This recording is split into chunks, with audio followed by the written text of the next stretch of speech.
Hello friends, कैसे हैं आप सब। स्वागत है आपका यूपीएससी एट होम प्रविशा के यूट्यूब प्लेटफॉर्म पे। हम जो यूपीएससी और यूपीपीसीएस की मेंस की आंसर राइटिंग कर रहे थे, उस सीरीज़ को हमने इस टाइम पे थोड़ा सा ब्रेक दे दिया है, जब तक कि आपका यूपीपीसीएस प्रीलिम्स का एग्ज़ाम नहीं हो जाता, जो कि आपका अक्टूबर में 12 अक्टूबर को होने वाला है। तो इसके लिए हम क्या कर रहे हैं, पूरा जो है फुल फोकस्ड हमारा जो है किस पे है, प्रीलिम्स के एग्ज़ाम पे है, जिसके लिए हमने 20,000 क्वेश्चन के माध्यम से हमने सारे सब्जेक्ट को जो है कंप्लीट कराने की कोशिश कर रहे हैं। जिसमें सबसे पहला जो सब्जेक्ट जो हमने क्या स्टार्ट किया है, आपका जो है इंडियन ज्योग्राफी के साथ साथ हिस्ट्री भी हमने स्टार्ट कर दिया है। हिस्ट्री में एंशियंट हिस्ट्री के 3 चैप्टर कंप्लीट हो गए हैं। आज का जो चैप्टर नंबर 4 है, इसको हम देखेंगे। इसी के साथ साथ आपके मॉडर्न हिस्ट्री की भी सीरीज़ चल रही है, और पॉलिटी और इन्वायरमेंट के साथ साथ आपका साइंस में बायोलॉजी चल रहा है। तो आप लोग जो है, जिसने नहीं देखा है, वो पूरी 20,000 क्वेश्चन की जो प्लेलिस्ट है हमारी, जो है उसमें हमारी प्लेलिस्ट में जाके उस सीरीज़ को पूरा देख सकते हैं। तो इसको हम स्टार्ट करते हैं, जो कि चैप्टर है आपका धार्मिक आंदोलन। धार्मिक आंदोलन चैप्टर है, ये किसका है, ये एंशियंट हिस्ट्री का है। इसको हम देखेंगे। चैप्टर 3 अभी तक हमने इससे कंप्लीट कर लिया है। जिसने नहीं देखा है, प्लेलिस्ट में जाके उसको देख सकते हैं। तो ये जो है पहला जो इसका टॉपिक है, वो क्या है, जैन धर्म से संबंधित है। इससे क्या क्या क्वेश्चन बन सकते हैं, इसको हम देखेंगे। पहला जो क्वेश्चन पूछा गया है, सूची 1 को सूची 2 से सुमेलित करना है। इसमें एक तरफ क्या दिया हुआ है, सूची 1 में दिया है बौद्ध तीर्थ स्थल है, और सूची 2 में क्या दिया है, बुद्ध के जीवन की घटनाओं के बारे में दिया गया है। इसको हम देखेंगे। बौद्ध जो है तीर्थ स्थल और बुद्ध के जीवन की घटनाएं। इसमें क्या है कि जो है बौद्ध ने ज्ञान कहाँ पे जो है प्राप्त किया, वो गया में प्राप्त किया। कुशीनगर में बुद्ध का निर्माण से संबंधित है। लुम्बिनी किससे संबंधित है, बुद्ध के जन्म से संबंधित है।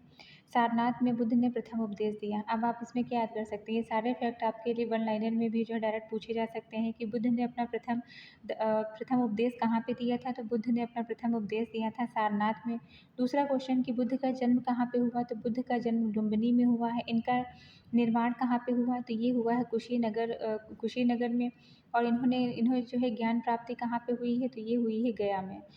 तो ये हम इस तरह से याद कर सकते हैं। नेक्स्ट क्वेश्चन क्या है, निम्नलिखित में से किसने जैन धर्म में ब्रह्मचर्य के सिद्धांत को जोड़ा। जैन धर्म में ब्रह्मचर्य के सिद्धांत को किसने जोड़ा है, ये जोड़ा है आपके महावीर ने। पार्श्वनाथ ने भिक्षुओं के लिए केवल 4 व्रतों का विधान किया था, अहिंसा, सत्य, अस्तेय मतलब चोरी न करना, तथा परिग्रह, धन संचय का त्याग। परंतु महावीर ने इसमें 5वां व्रत ब्रह्मचर्य जोड़ा, उनका पालन अनिवार्य बताया है। किसने जोड़ा है, महावीर ने जो है इसमें 5वां व्रत जोड़ा है, ब्रह्मचर्य जोड़ा है, उसका पालन इन्होंने अनिवार्य बताया है। पार्श्वनाथ ने भिक्षुओं के लिए केवल 4 व्रतों का विधान किया था, अहिंसा, सत्य, अस्तेय, चोरी न करना तथा अपरिग्रह, धन संचय का त्याग। परंतु महावीर ने इसमें जो है 5वां व्रत ब्रह्मचर्य को जोड़ दिया है। नेक्स्ट क्या है, नेक्स्ट क्वेश्चन हम देखेंगे। जैन सभा, जिसमें 5वीं और 6ठी शताब्दी में जैन ग्रंथों का सार संकलन करके लिपिबद्ध किया गया था, कहाँ पर आयोजित की गई है, तो ये आयोजित की गई है वल्लभी में। वल्लभी में आयोजित 5वीं और 6ठी शताब्दी में जैन सभा की अध्यक्षता देवर्षि क्षमा श्रवण ने की थी, जिसमें जैन ग्रंथों का सार संकलन करके लिपिबद्ध किया गया था। नेक्स्ट क्वेश्चन हम देखेंगे। कथन है कि बौद्ध धर्म अंततः उन्हीं कर्मकांडों एवं धार्मिक अनुष्ठानों का वशीभूत हो जाता है, जिनकी प्रारंभ में निंदा करता था। कारण है कि यह ब्राह्मण धर्म की बुराइयों का शिकार हो गया। कथन क्या है, बौद्ध धर्म अंततः उन्हीं कर्मकांडों एवं धार्मिक अनुष्ठानों का वशीभूत हो जाता है, जिनकी प्रारंभ में निंदा करता था। कारण है, यह ब्राह्मण धर्म की बुराइयों का शिकार हो गया। इसमें क्या है, कथन और कारण दोनों सही हैं, और कारण जो है वो कथन की सही व्याख्या करता है। इसको हम देखेंगे। बौद्ध धर्म का उदय ब्राह्मण धर्म के कर्मकांडों के विरोध स्वरूप हुआ था, किंतु बौद्ध धर्म उन्हीं कर्मकांडों और धार्मिक अनुष्ठानों को अपनाकर वशीभूत हो जाता है, जिनकी वह आलोचना कर रहा है। इस प्रकार कथन और कारण दोनों सही हैं, कारण जो है कथन की सही व्याख्या कर रहा है। नेक्स्ट क्वेश्चन हम देखेंगे। निम्नलिखित खगोल विदों में से कौन अवंती का निवासी था। कौन अवंती का निवासी था, बारहमिहिर। अवंती प्राचीन समय में भारत के 16 महाजनपदों में से एक था। यह जनपद, और आपसे क्वेश्चन पूछा जा सकता है कि 16 महाजनपदों का उल्लेख कहाँ पे किया गया है, तो यह बौद्ध ग्रंथ के जो है अंगुत्तर निकाय में मिलता है। ये आपका क्वेश्चन जो है इस तरह पूछा जा सकता है। इसको हमने क्या देखा कि अवंत प्राचीन समय में भारत के 16 महाजनपदों में से एक था। यह जनपद उत्तर और दक्षिण में 2 भागों में विभक्त था। उत्तरी अवंत जिसकी राजधानी उज्जैनी तथा दक्षिणी अवंत जिसकी राजधानी महिष्मती थी। क्वेश्चन क्या पूछा जा सकता है, उत्तरी अवंती की राजधानी और दक्षिणी अवंती की राजधानी क्या है। उत्तरी अवंती की राजधानी उज्जैनी और जो दक्षिणी अवंत है उसकी राजधानी क्या थी, महिष्मती थी। 12 मिहिर उज्जैन के 5वीं और 6ठी शताब्दी के भारतीय गणितज्ञ खगोल शास्त्री थे। इनका प्रमुख ग्रंथ पंच सिद्धांतिका था। इनका प्रमुख 12 मिहिर का जो है प्रमुख ग्रंथ क्या था, पंच सिद्धांतिका था। नेक्स्ट क्वेश्चन हम देखेंगे, निम्नलिखित में से कौन सा ग्रंथ जैन भिक्षुओं के लिए नियमों का वर्णन करता है। कौन सा ग्रंथ जो है जैन भिक्षुओं के लिए नियमों का वर्णन करता है, ये है आचरांग सूत्र। जैन साहित्य प्राकृत एवं संस्कृत भाषा में मिलते हैं। जैन साहित्य जिसे आगम कहा जाता है, इनकी संख्या 12 बताई गई है। 12 आगमों को आचरांग सूत्र में जैन भिक्षुओं के विधि निषेधों एवं आचार विचारों का विवरण, भगवती सूत्र से महावीर स्वामी के जीवन शिक्षाओं के बारे में जानकारी मिलती है, जबकि कालिका पुराण, भद्रबाहुचरित आचरांग सूत्र से ऐतिहासिक घटनाओं की जानकारी मिलती है। नेक्स्ट हम देखेंगे सूची 1 को सूची 2 के साथ सुमेलित करना है। इसके अंतर्गत क्या है, वैशेषिक दर्शन से संबंधित है कणाद, सांख्य दर्शन कपिल है, योग दर्शन कौन है, पातंजलि है, न्याय दर्शन है गौतम। वैशेषिक दर्शन किसका है, कणाद का है, सांख्य दर्शन है कपिल, योग दर्शन है पतंजलि और न्याय दर्शन संबंधित है किससे, गौतम से। नेक्स्ट क्या है, सूची 1 को सूची 2 से सुमेलित करना है। इसको हम देखेंगे।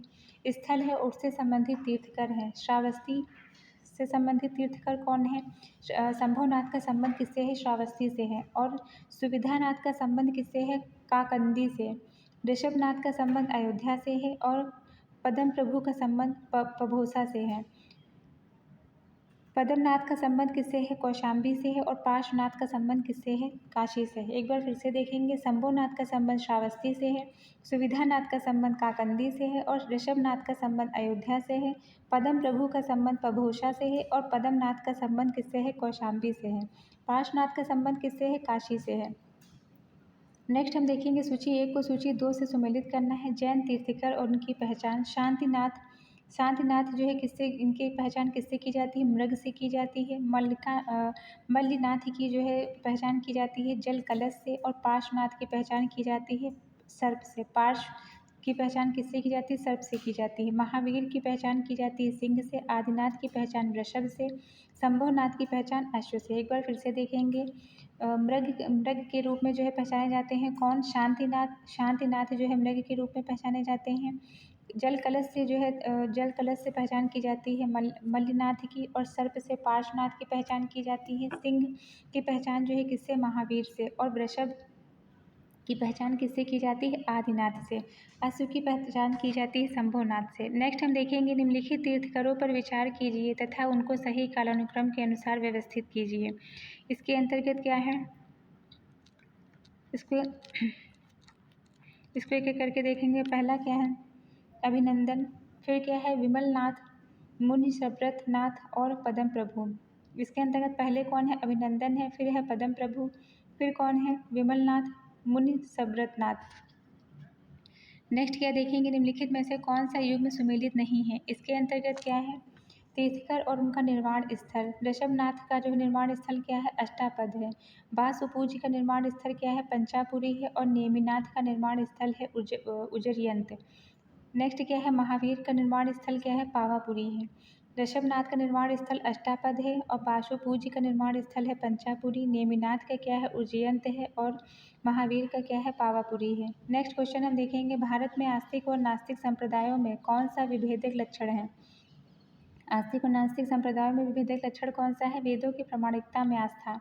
भारत में आस्तिक और नास्तिक संप्रदायों में वेदों की प्रामाणिकता में आस्था के आधार पर विभेद किया जाता है। भारतीय दर्शन की प्रमुख धाराएं कौन सी हैं, आस्तिकवादी, ईश्वरवादी तथा नास्तिकवादी अनीश्वरवादी है। इन्हें वैदिक एवं अवैदिक शाखाएं भी कहा जाता है। वेदों में नास्तिक शब्द का प्रयोग वेदों के विरोधियों के लिए किया गया है। समग्र रूप से आस्तिक व नास्तिक दर्शनों का वर्गीकरण करते हुए कहा जा सकता है कि वेदों को प्रमाणिक न मानने वाले चार्वाक, जैन और बौद्ध दर्शन, नास्तिक तथा न्याय, वैशेषिक, सांख्य, योग, मीमांसा और वेदांत आस्तिक दर्शन हैं।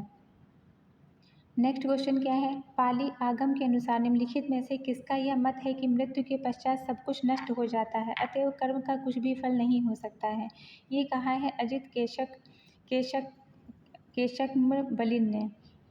इसको हम देखेंगे कि अजित केशकमबलिन एक उच्छेदवादी थे। इनका यह मत था कि मृत्युपरांत सब कुछ नष्ट हो जाता है, इसलिए कर्म विधान जैसा कुछ भी नहीं होता, जो कुछ है वह यही जन्म होता है। नेक्स्ट क्या है, जैन धर्म के संस्थापक कौन है? जैन धर्म के संस्थापक हैं ऋषभदेव। जैन धर्म के संस्थापक ऋषभदेव थे। जैन परंपरा के अनुसार इस धर्म में 24 तीर्थंकर हुए हैं। इसमें ऋषभदेव प्रथम तीर्थंकर थे। ऋषभदेव को आदिनाथ के नाम से भी जाना जाता है। इन्हें बाद की परंपरा में स्वयं भगवान विष्णु का अवतार भी कहा जाता है। वैदिक मंत्रों में केवल 2 तीर्थंकर ऋषभदेव तथा अरिष्टनेमि का उल्लेख मिलता है। विष्णु पुराण तथा भागवत पुराण में ऋषभदेव को नारायण के अवतार के रूप में चित्रित किया गया है।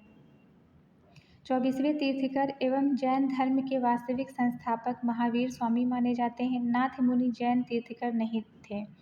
नेक्स्ट क्या है, निम्नलिखित में से कौन सा एक जैन तीर्थंकर नहीं है? तो कौन जो है इसके अंतर्गत नहीं आता? अभी हमने इसके पहले वाले पैरा में देखा, नाथ मुनि इसके अंतर्गत नहीं आते हैं। नेक्स्ट क्या है, श्वेतांबर परंपरा के अनुसार निम्नलिखित तीर्थंकरों में से कौन महिला तीर्थंकर थी? कौन थी? मल्लिनाथ जो है क्या थी? महिला तीर्थंकर थी। श्वेतांबर परंपरा के अनुसार तीर्थंकर मल्लिनाथ स्त्री थी। वे जो 19वें तीर्थंकर थी। सुमितनाथ 5वें, शांतिनाथ 16वें और नेमिनाथ 22वें तीर्थंकर थे। सभी पुरुष थे। इनके विषय में और विस्तृत जानकारी नहीं मिलती है, लेकिन दिगंबर जैन का मानना है कि महिलाएं तीर्थंकर नहीं हो सकती हैं। और मल्लिका नाथ एक पुरुष थे। जैन परंपरा के अनुसार 22वें तीर्थंकर नेमिनाथ कृष्ण से संबंधित थे।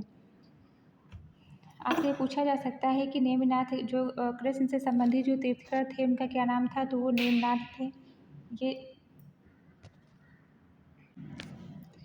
नेक्स्ट क्वेश्चन है, जैन परंपरा के अनुसार 22वें तीर्थंकर नेमिनाथ किससे संबंधित थे? ये संबंधित थे कृष्ण से, जो कि अभी हमने इसके पहले वाले पैरा में देखा कि जैन परंपरा के अनुसार जो 22वें तीर्थंकर है नेमिनाथ किससे संबंधित थे? ये भगवान कृष्ण से संबंधित है। नेक्स्ट क्वेश्चन है, पार्श्वनाथ की शिक्षाएं संग्रहित रूप से मानी जाती हैं किसमें? चातुर्याम नाम से। पार्श्वनाथ की जो शिक्षाएं हैं उनका संकलन किस नाम से जाना जाता है? चातुर्याम के नाम से। ये आपका मोस्ट इंपॉर्टेंट है, कई बार ये रिपीट हुआ है। इसको डिटेल में देखेंगे। पार्श्वनाथ जैन धर्म के 23वें तीर्थंकर थे। उन्होंने भिक्षुओं के लिए 4 व्रतों का विधान किया था, अहिंसा, सत्य, अस्तेय, अपरिग्रह। बाद में 24वें जो तीर्थंकर महावीर स्वामी ने इसमें एक पांचवा व्रत ब्रह्मचर्य भी जोड़ दिया, उसका पालन करना अनिवार्य बताया। पार्श्वनाथ का जन्म वाराणसी में हुआ था तथा इनको ज्ञान की प्राप्ति सम्मेद शिखर में हुई। अब आपसे यहाँ पे क्वेश्चन क्या बन सकता है कि पार्श्वनाथ का जन्म कहाँ पे हुआ था? इनका जन्म हुआ था वाराणसी में। इनको ज्ञान की प्राप्ति कहाँ हुई? सम्मेद शिखर में हुई। सम्मेद शिखर पर ही इनकी मृत्यु हुई। पार्श्वनाथ का प्रतीक सर्पफड़ है। पार्श्वनाथ का जो है प्रतीक क्या है? सर्पफड़। नेक्स्ट हम देखेंगे, महावीर का प्रथम अनुयायी कौन बना? महावीर का प्रथम अनुयायी बने जामाली। महावीर का जन्म 599 ईसा पूर्व के लगभग वैशाली के निकट कुंडल ग्राम में हुआ था। इनके पिता सिद्धार्थ गिरात्रक क्षत्रियों के संघ के प्रधान थे, जो वज्र संघ के एक प्रमुख सदस्य थे। उनकी माता त्रिशला और विदेह दत्ता वैशाली के लक्षवी कुल के प्रमुख चेटक की बहन थी। महावीर की शादी कौंडिन्य गोत्र की कन्या यशोदा के साथ हुई। उससे उन्हें अड़ोज्या प्रियदर्शना नाम की पुत्री पैदा हुई। उनका विवाह जामाली के साथ हुआ। जामाली महावीर का दामाद तथा उनका प्रथम अनुयायी या शिष्य बना, किंतु महावीर ने ही जैन धर्म में प्रथम भेद उत्पन्न किया। महावीर स्वामी ने 42 वर्ष की आयु में जाम्भिक ग्राम के निकट ऋजुपालिका नदी के तट पर ज्ञान की प्राप्ति की। महावीर की मृत्यु के बाद सुधर्मा जैन संघ का प्रमुख बना। महावीर को ज्ञान की प्राप्ति कहाँ पे हुई थी? जाम्भिक ग्राम के निकट ऋजुपालिका नदी के तट पर। इनकी पुत्री का नाम प्रियदर्शना था। नेक्स्ट हम देखेंगे, महावीर की मृत्यु के उपरांत निम्नलिखित में से किसके जैन संघ के प्रमुख बनने का वर्णन किया गया है, तो किसका किया गया? सुधर्मा का किया गया। अभी हमने इसके ऊपर वाले पैरा को देखा है, इसलिए आपका जो है ये जो बॉक्स जो दिए हुए हैं इसको पढ़ना बहुत ज़रूरी है, क्योंकि अगर आपका क्वेश्चन रिपीट नहीं होता है तो डायरेक्ट यहीं से क्वेश्चन बन जाता है। नेक्स्ट हम देखेंगे, नेक्स्ट क्वेश्चन क्या है? सत्य के अनेकांत का सिद्धांत किसका विशिष्ट लक्षण है? तो ये है आपका जैन धर्म का। जैन धर्म के अंतर्गत ज्ञान का सिद्धांत श्यानवाद कहलाता है। तत्व मीमांसा की दृष्टि से इसे अनेकांतवाद भी कहा जाता है, जिसके अंतर्गत इस बात की चर्चा की जाती है कि सत्य के अनेक पहलू हैं। इसमें किसी भी वस्तु के संबंध में 7 परामर्श दिए जाने की बात की जाती है। श्यादवाद जिसे जिसे सप्त भंगिनय भी कहा जाता है, ज्ञान की सापेक्षता का सिद्धांत है। इसके अलावा जैन धर्म त्रिरत्न सिद्धांत, सम्यक दर्शन, सम्यक ज्ञान, सम्यक चरित्र में भी विश्वास करता है। जैन धर्म का आधारभूत बिंदु है अहिंसा। जैनों के अनुसार काल एक देशव्यापी अस्तिकाय द्रव्य अपवाद है। नेक्स्ट हम देखेंगे त्रिरत्न सिद्धांत, सम्यक धारणा, सम्यक चरित्र, सम्यक ज्ञान। जिस धर्म की महिमा है वह किससे संबंधित है? जैन धर्म। अभी हमने देखा। नेक्स्ट क्या है? जैनों के अनुसार निम्नलिखित में से कौन सा एक बहुदेशव्यापी अस्तिकाय द्रव्य अपवाद है? यह क्या है? काल है। नेक्स्ट हम देखेंगे जैन धर्म में संलेखना से तात्पर्य होता है। क्या संलेखना से क्या मतलब होता है? उपवास के द्वारा प्राण त्याग करना। जैन धर्म में संलेखना, जिसे संथारा के नाम से भी जाना जाता है, से तात्पर्य उपवास के द्वारा प्राण त्याग से है। मौर्य सम्राट चंद्रगुप्त मौर्य अपने जीवन के अंतिम दिनों में जैन हो गए थे। उनके शासनकाल के अंत में मगध में 12 वर्षों का अकाल पड़ा। अकाल की स्थिति से निपटने में असफल होकर चंद्रगुप्त मौर्य ने अपने पुत्र के पक्ष में सिंहासन त्याग कर भद्रबाहु के साथ श्रावण बेलगोला जो कि मैसूर में स्थित है, तपस्या करने चले गए। इसी स्थान पर उन्हें संलेखना विधि से अपने प्राण त्यागे। तो आप इसमें जो है क्या क्या फैक्ट याद कर सकते हैं कि संथारा जो है क्या होती है? संथारा के दौरान जो है उपवास के दौरान जो है प्राण त्याग किया जाता है। मौर्य जो सम्राट हैं चंद्रगुप्त मौर्य, उन्होंने क्या किया? अपने जीवन के अंतिम दिनों में वो जैन हो गए थे। उन्होंने उनके जो है शासनकाल के अंत में मगध में 12 वर्षों का अकाल पड़ा था। अकाल की स्थिति से निपटने के लिए वो असफल होकर चंद्रगुप्त मौर्य अपने पुत्र के पक्ष में सिंहासन त्याग कर भद्रबाहु के साथ श्रावण बेलगोला जो कि मैसूर में स्थित है, तपस्या करने चले गए। इसी स्थान पर उन्होंने संलेखना विधि से अपने प्राण त्याग दिए। तो यहाँ पे आपसे पूछा जा सकता है संलेखना विधि से प्राण जो है त्यागने वाले जो है कौन है? तो कौन है? आपके चंद्रगुप्त मौर्य। नेक्स्ट है निम्नलिखित में से जो है किस धर्म को राष्ट्रकूटों का संरक्षण मिला था? तो किसको मिला था? जैन धर्म को। राष्ट्रकूटों ने अपने शासनकाल में जैन धर्म को संरक्षण प्रदान किया। इन्होंने हिंदू धर्म के अतिरिक्त जैन धर्म को अपना राज्य धर्म बनाया। अमोघ वर्ष प्रथम, इंद्र चतुर्थ, कृष्ण द्वितीय, इंद्र तृतीय जैन धर्म के समर्थक थे। अमोघ वर्ष प्रथम के राजदरबार में प्रसिद्ध जैन विद्वान आदि पुराण के लेखक जिनसेन निवास करते थे। राष्ट्रकूटों के अतिरिक्त कलिंग शासक खारवेल ने भी जैन धर्म को संरक्षण प्रदान किया था। नेक्स्ट क्वेश्चन क्या है? निम्नलिखित राजाओं में से कौन जैन धर्म का संरक्षक था? तो कौन था? खारवेल था। नेक्स्ट है निम्नलिखित में से कौन जैन धर्म के अनंत चतुष्टय में सम्मिलित नहीं किया गया है? कौन है? अनंत दर्शन। अष्ट प्रातिहार्यों से युक्त तीर्थकर अनंत चतुष्टयों से मंडित होते हैं। अनंत काल, अनंत दर्शन, अनंत सुख, अनंत वीर, अनंत भगवान के अनन्य चतुष्टय हैं। जैन धर्म विश्व विनाशकारी प्रलय की अवधारणा में विश्वास नहीं करता है। जैन धर्म में कर्म परमाणुओं के पूर्व विनाश को सूचित करने वाली अवस्था को क्या कहते हैं? निर्जरा कहते हैं। नेक्स्ट क्वेश्चन क्या है? जैन धर्म के कर्म परमाणुओं को पूर्ण विनाश को सूचित करने वाली जो अवस्था है उसे हम किस रूप में जानते हैं? निर्जरा के रूप में जानते हैं। अभी हमने देखा। नेक्स्ट क्वेश्चन है जैन धार्मिक ग्रंथ अंगों का संकलन सर्वप्रथम किस संगीत के अंतर्गत किया गया था? तो किसके अंतर्गत? पाटलिपुत्र के अंतर्गत। प्रथम जैन बौद्ध संगत अथवा प्रथम जैन महासभा का आयोजन 300 ईसा पूर्व हुआ था। यह संगीत मौर्य शासक चंद्रगुप्त मौर्य के शासनकाल में हुई थी। यह जैन सभा पाटलिपुत्र में हुई। इसे महासभा के अध्यक्ष स्थूलभद्र थे। प्रथम जैन संगीत में जैन धर्म में प्रधान भाग 12 अंगों का संपादन हुआ। इस सभा में जैन धर्म दिगंबर और श्वेतांबर 2 भागों में बांटा गया। नेक्स्ट क्वेश्चन क्या है, प्रारंभिक जैन साहित्य निम्नलिखित में से किस भाषा में लिखा गया है? तो ये आपका लिखा गया है अर्धमगधी भाषा में। प्रारंभिक जो जैन साहित्य है वह किस भाषा में लिखा गया है? अर्धमगधी भाषा में लिखा गया है। आरंभ में जैनों ने मुख्यतः ब्राह्मणों द्वारा संपोषित संस्कृत भाषा का परित्याग किया, अपने धर्मोपदेश के लिए आम लोगों की बोलचाल की प्राकृत भाषा को अपनाया।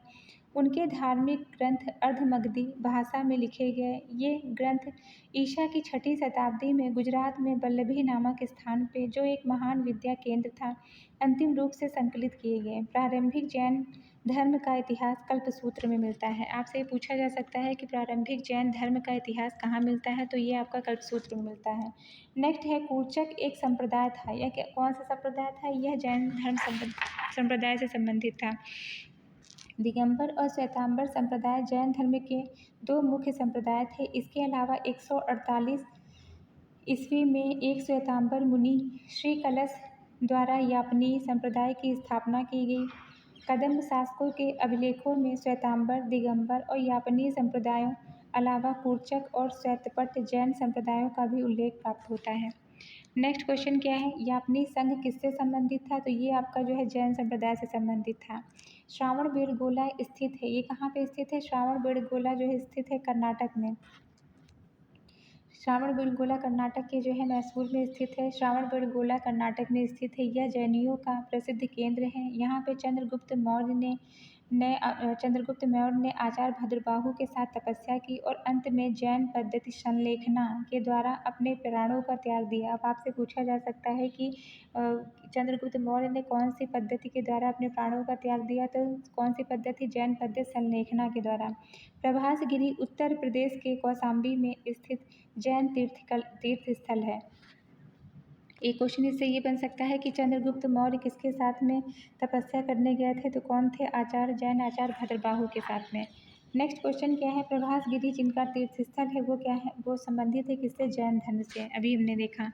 नेक्स्ट क्वेश्चन हम देखेंगे, श्रावणबेलगोला में गोमतेश्वर की विशाल प्रतिमा किसने स्थापित की थी? तो यह चामुंड राय ने स्थापित की थी। श्रावणबेलगोला में गोमतेश्वर की जो विशाल प्रतिमा है उसको स्थापना किसने? चामुंड राय ने।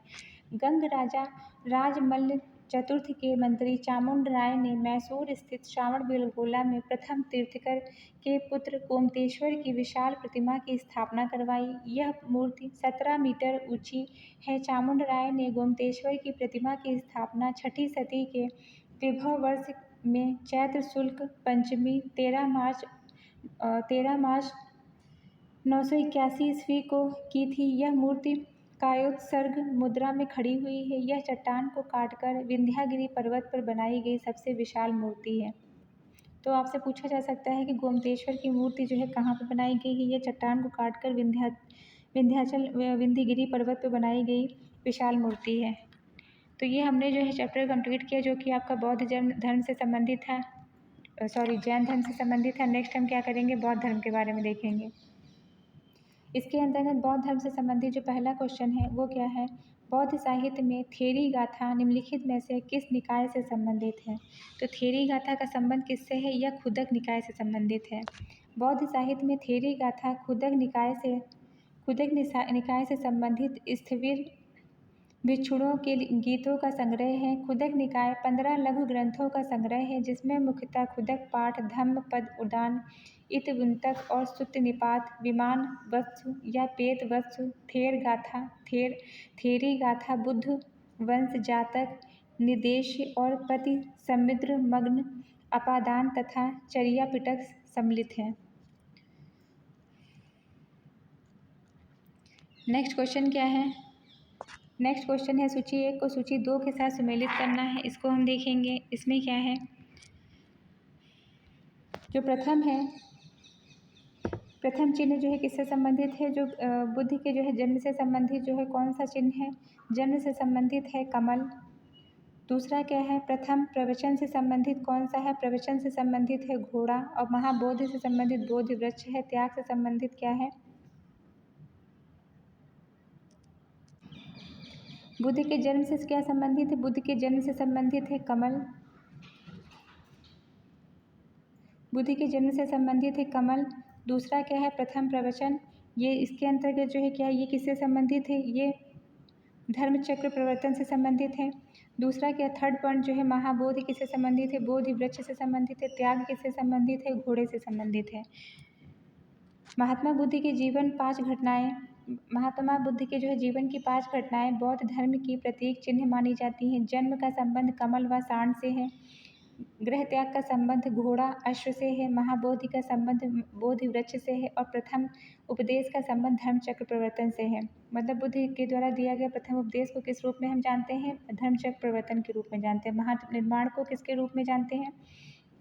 स्तूप अथवा जो है पद चिन्ह से संबंधित है ये। नेक्स्ट हम देखेंगे बोधि प्राप्त करने के पूर्व ज्ञान की खोज में सिद्धार्थ गौतम किन आचार्यों के पास में गए थे? तो किन के पास में गए थे? ये अलार कलाम और उद्रक रामपुत्र के पास गए थे।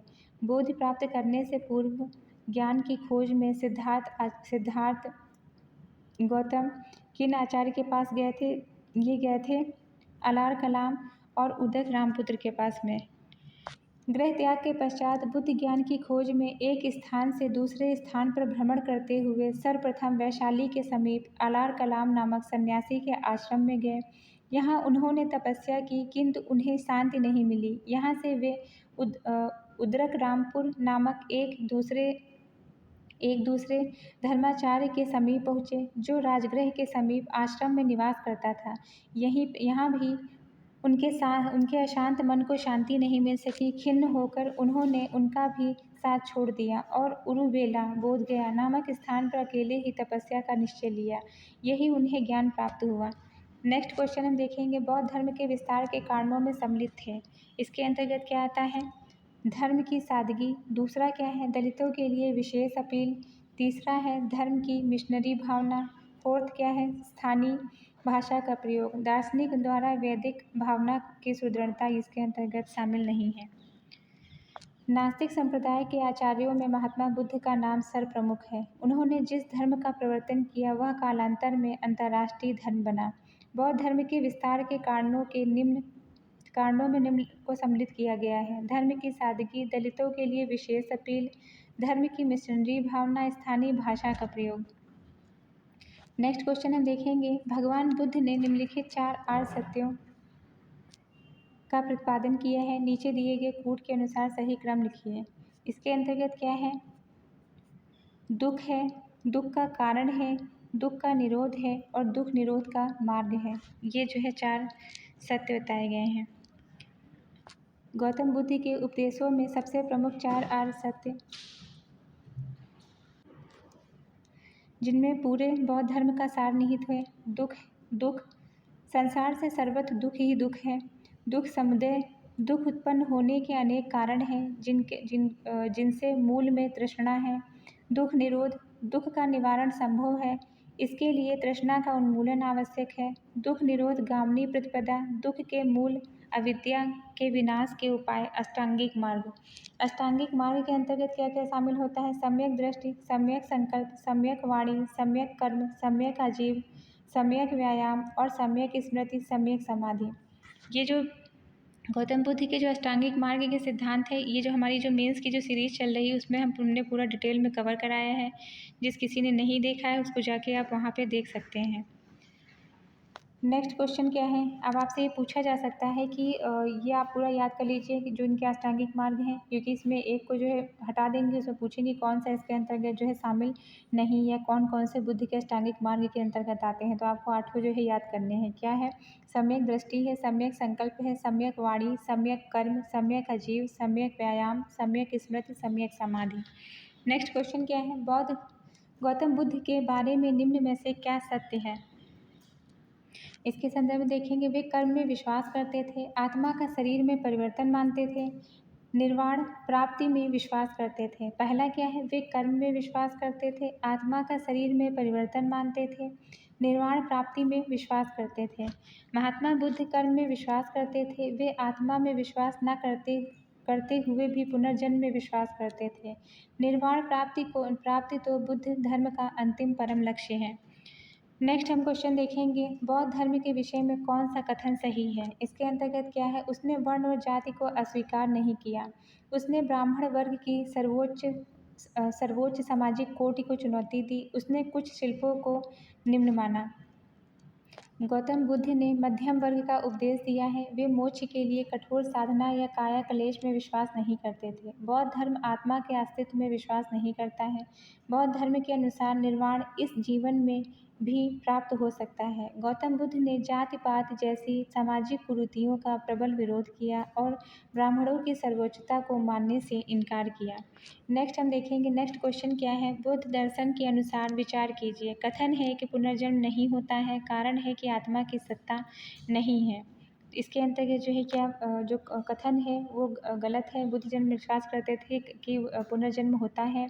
बुद्ध दर्शन जो है क्या विश्वास करते थे कि पुनर्जन्म को मानते थे, और कारण इसमें क्या दिया गया, आत्मा की सत्ता नहीं है। तो ये जो है दूसरा पॉइंट इनके अंतर्गत सही है। इसको हम डिटेल में देखेंगे। बुद्ध दर्शन पुनर्जन्म में विश्वास करता था, क्योंकि बौद्ध धर्म में मनुष्य के जीवन का परम लक्ष्य है निर्वाण प्राप्ति। निर्वाण का अर्थ दीपक का बुझ जाना, अर्थात जीवन मरण के चक्र से मुक्त हो जाना। यह निर्वाण इसी जन्म से प्राप्त हो सकता है, किंतु महापरिनिर्वाण मृत्यु के बाद ही संभव है। अतः वह पुनर्जन्म को माना, परंतु आत्मा की सत्ता नहीं माना, क्योंकि आत्मा अमर होती है, किंतु आत्मा की सत्ता एक एवं ईश्वर के आस्तिक में विश्वास नहीं करती है। नेक्स्ट क्या है, कथन है कि कुशीनगर मल्ल गणराज्य की राजधानी थी, कारण है कि महात्मा बुद्ध का महापरिनिर्वाण कुशीनगर में हुआ था। तो कथन और कारण जो है दोनों ही सही हैं, किंतु कारण जो है कथन की सही व्याख्या नहीं करता है। हमने क्या बताया था, जब इस तरह के क्वेश्चन आएंगे कथन और कारण वाले, तो आप क्या देखेंगे, कथन और कारण के दोनों फैक्ट को पढ़ेंगे। अगर आपको लगता है कि कथन में जो बात दी गई वो भी सही है और जो कारण में बात दी गई वो भी सही है, और एक दूसरे से अगर इंटरलिंक कर रहे हैं, तो आप यहाँ पे क्या लगाएंगे, कथन और कारण दोनों सही है। कारण जो है कथन की सही व्याख्या करता है। अगर दोनों बातें जो उसमें दी हुई हैं फैक्ट दोनों सही हैं, किंतु एक दूसरे से कनेक्टेड नहीं है, तो आप यहाँ पे क्या कह सकते हैं कि कथन और कारण दोनों सही हैं, किंतु जो कारण है वो कथन की सही व्याख्या नहीं करता है। इसको हम देखेंगे डिटेल में। गौतम बुद्ध धर्म का प्रचार करने वाले गौतम बुद्ध धर्म का प्रचार करते मल्लों की राजधानी पावा पहुँचे। यहाँ चुंद नामक लुहार की आम्र वाटिका में ठहरे। उसने बुद्ध को भोजन कराया, जिससे उन्हें रक्तातिसार हो गया और भयानक पीड़ा उत्पन्न हुई। इसी वेदना को सहन करते हुए वे कुशीनारा पहुँचे। यहाँ 883 ईसा पूर्व में 80 वर्ष की आयु में उन्होंने शरीर को त्याग दिया। इसे बौद्ध ग्रंथों में महापरिनिर्वाण कहा जाता है। मल्लों के सम्यक सम्मानपूर्व उनका अंत्येष्टि संस्कार किया गया। मल्लों की दूसरी राजधानी क्या है, पावापुरी है। नेक्स्ट हम देखेंगे, निम्नलिखित वक्तव्य के अंतर्गत जो है कथन और कारण दिया हुआ है, उसका जो है सही कूट का चयन करना है। कथन है कि सर्वाधिक वर्षावासों में गौतम बुद्ध श्रावस्ती में रहे हैं। कारण है श्रावस्ती के राजा प्रसेनजित गौतम बुद्ध की आयु के थे। तो इसके अंतर्गत क्या है, कथन और कारण दोनों सही है, और कारण जो है कथन की सही व्याख्या नहीं करता है। बौद्ध धर्म का सबसे अधिक प्रचार कौशल राज्य में हुआ है। यहाँ बुद्ध ने 21 वर्ष वास किया है। यहाँ अनाथ पिंडक नाम का एक अत्यंत धनी व्यापारी ने उनकी शिक्षा ग्रहण की तथा संघ के लिए जेतवन विहार को 18 करोड़ स्वर्ण मुद्राओं में राजकुमार जेत से खरीदकर प्रदान किया। कौशल नरेश प्रसेनजित एवं अवंती नरेश प्रद्योत गौतम बुद्ध के समकालिक थे। प्रसेनजित ने अपने परिवार के साथ बुद्ध की शिष्यता ग्रहण की थी। संघ के लिए पुब्बाराम नामक विहार बनवाया था। कौशल राज्य में बुद्ध के सर्वाधिक अनुयायी बन गए थे। तो इसलिए कहा जा सकता है कि दोनों सही है, किंतु कथन जो कारण है कथन की सही व्याख्या नहीं करता है। नेक्स्ट क्या है, बुद्ध का जन्म हुआ था। तो बुद्ध का जन्म कहाँ पे हुआ था, ये लुम्बिनी में हुआ था। ईसा पूर्व 6ठी शताब्दी के नास्तिक संप्रदाय के आचार्यों में महात्मा गौतम बुद्ध का नाम सर्वप्रमुख है। इनका जन्म 563 ईसा पूर्व में कपिलवस्तु के समीप लुम्बिनी नामक स्थान पर, जो कि आधुनिक रुम्बनदेई है, में हुआ था। इसका समर्थन अशोक के अभिलेख में मिलता है। उनके पिता शुद्धोधन कपिल वस्त्र के शाक गढ़ के प्रधान थे। ये भी पूछा जा सकता है कि उनके जो है पिता किस गढ़ से संबंधित थे, तो ये कपिल वस्त्र के शाक गढ़ के प्रधान थे। उनकी माता महामाया थी जो कि कोलीगढ़ राज्य की कन्या थी। इनका लालन पालन इनकी विमाता जो है इनकी मासी किसने किया था, प्रजापति गौतमी ने किया था। नेक्स्ट क्या है, गौतम बुद्ध की माँ किस वंश से संबंधित है। अभी जो हमने बोला वही क्वेश्चन यहाँ पूछ लिया गया। गौतम बुद्ध की माँ जो है संबंधित थी कोली वंश से। नेक्स्ट हम देखेंगे लुम्बिनी गौतम बुद्ध का जन्म स्थान है, इसका समर्थन किसके अभिलेख में मिलता है। अभी हमने ऊपर वाले बॉक्स में देखा था किसके अभिलेख में मिलता है, या अशोक के अभिलेख में मिलता है। इसीलिए बोल रहे हैं बार बार कि बॉक्सेस पढ़ना जो है इस पर ध्यान रखना, इसके फैक्टों को बहुत ज़्यादा ज़रूरी है। नेक्स्ट क्वेश्चन क्या है, बुद्ध की मृत्यु जहाँ पे हुई थी वह स्थान अब कहाँ पे है। बुद्ध की मृत्यु जिस स्थान पे हुई थी वो अब कहाँ है, ये उत्तर प्रदेश में है। गौतम बुद्ध की मृत्यु उत्तर प्रदेश के देवरिया जिले में 28 किलोमीटर की दूरी पर स्थित कुशीनगर में हुई थी। इस स्थान को कुशीनारा और कुशावती के नाम से जानते हैं। कुशीनारा के मल्लों का राज था। गौतम बुद्ध की मृत्यु 483 ईसा पूर्व में 80 वर्ष की आयु में हुई थी। अशोक ने इस पवित्र स्थान की यात्रा भी की थी। यहीं पर उसने एक स्तूप का निर्माण भी करवाया था। यह आज भी बौद्ध तीर्थयात्रियों के लिए एक प्रसिद्ध केंद्र के रूप में विख्यात है। बिहार के बोध गया में बुद्ध ने अपने ज्ञान की प्राप्ति की थी, जबकि मध्य प्रदेश के रायसेन जिले के सांची और सतना जिले में भरहुत में उनकी मृत्यु से प्राप्त कुछ अवशेषों पर 2 स्तूपों का निर्माण करवाया गया था।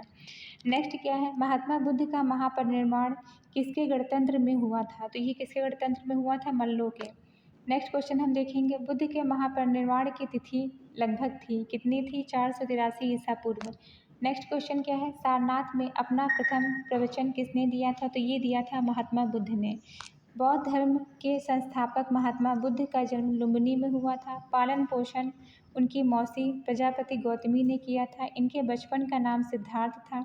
इन्होंने 29 वर्ष की अवस्था में गृह त्याग किया, जिसे जो है महाभिनिष्करण के रूप में जानते हैं। अब आपसे ये पूछा जा सकता है कि गृह त्याग की घटना को जो है किस नाम से जानते हैं, तो महाभिनिष्करण के रूप में जानते हैं।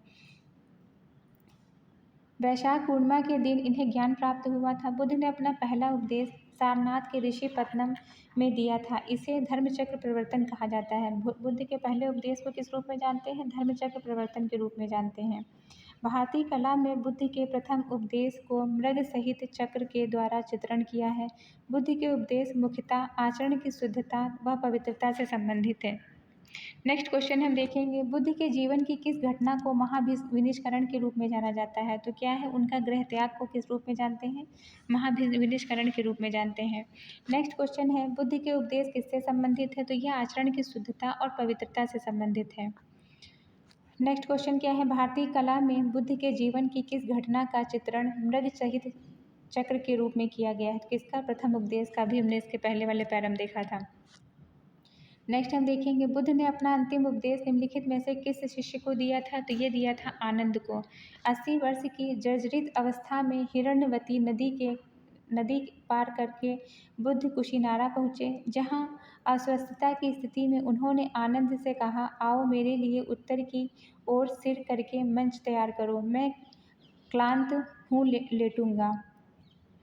भिक्षु उपवाड़ में पंखा झलना शुरू किया। उसी समय बुद्ध ने आनंद से कहा कि वे कुशीनारा के मल्लों को हमारे अंतिम समय की सूचना दें। सूचना मिलते ही वहां मल्ल लोग इकट्ठा होने लगे। उसी समय कुशीनारा के श्रमण सुभद्र ने बुद्ध द्वारा अभिषिक्त होकर अंतिम उपदेश प्राप्त किया।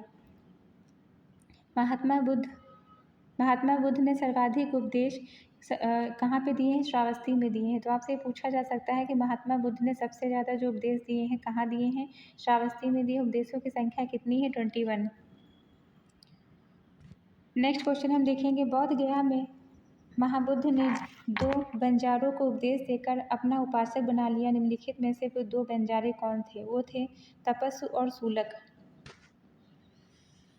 बोध प्राप्ति का स्थान होने के कारण बोध गया के नाम से जाना जाता है। जिस वृक्ष के नीचे उन्हें ज्ञान प्राप्त हुआ था वह बोधि वृक्ष कहा जाता है। यही उन्होंने विभिन्न कष्टों और दुखों से पीड़ित जनता को ज्ञान सत्य की शिक्षा देने का निश्चय किया गया। उन्होंने तपस्सु और नामक निम्न जातियों 2 बंजारों को उपदेश देकर अपना अनुयायी बना लिया। नेक्स्ट क्वेश्चन हम देखेंगे, बौद्ध संघ में भिक्षुणी के रूप में स्त्रियों के प्रवेश की अनुमति बुद्ध द्वारा दी गई थी, किसको? वैशाली को।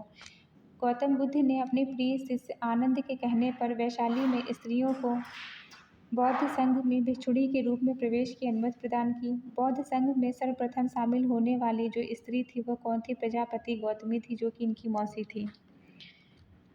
नेक्स्ट क्वेश्चन क्या है, निम्नलिखित में से कौन बुद्ध के जीवन काल में ही संघ का प्रमुख होना चाहता था? कौन? देवदत्त। देवदत्त महात्मा बुद्ध के जीवन काल में ही संघ का प्रमुख बनना चाहता था। जनश्रुतियों एवं अन्य साक्ष्यों के अनुसार देवदत्त महात्मा बुद्ध का चचेरा भाई था। वह पहले से ही बुद्ध से ईर्ष्या रखता था। उपालि आनंद तो बुद्ध के प्रथम शिष्य थे। महाकश्यप ने प्रथम बौद्ध संगीत की अध्यक्षता की थी। आनंद के आग्रह पर ही बुद्ध ने संघ में स्त्रियों के प्रवेश की अनुमति दी। तो ये हमारा चैप्टर चूँकि काफ़ी बड़ा है तो इसको हम यहीं पे समाप्त करते हैं। इसके आगे की जो क्लास होगी वो हम नेक्स्ट वाली क्लास में लेके आएंगे। आप लोगों को हमारी जो ये सीरीज़ चल रही कैसी लग रही है हमारे कमेंट सेक्शन में ज़रूर बताइए। तो ऐसे ही पढ़ते रहिए, लाइफ में आगे बढ़ते रहिए, यूपीएससी एट होम प्रविशा के साथ मेंस और प्री प्रैक्टिस करते रहिए। Thank you.